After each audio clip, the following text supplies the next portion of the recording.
নমস্কার। আশা করি ভালো আছেন। সর্বদা স্বতঃস্ফূর্ত থাকার চেষ্টা করবেন।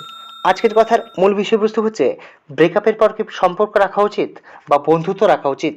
হ্যাঁ বন্ধু, আজকের কথার মূল বিষয়বস্তু হচ্ছে ব্রেকআপের পর কি বন্ধুত্ব রাখা উচিত বা সম্পর্ক রাখা উচিত? চলুন শুরু করি।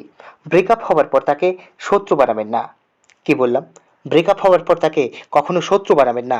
বন্ধুত্ব রাখতে হবে তা নয়। কন্ট্রাক্ট রাখতে পারেন যদি আপনি চান। মানে যোগাযোগ বা যোগসূত্র রাখতে পারেন যদি আপনি চান। ব্রেকআপের পর বন্ধুত্ব তো দূরের কথা, পারলে কন্ট্রাক্টও বন্ধ করে দিন।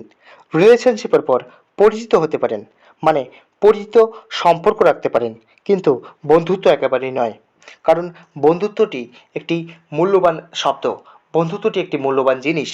কারণ বন্ধুত্ব সম্পর্ক হতে হবে ট্রান্সপারেন্ট, যেখানে কোনো বাধা থাকবে না, যেখানে কোনো নিষেধ থাকবে না।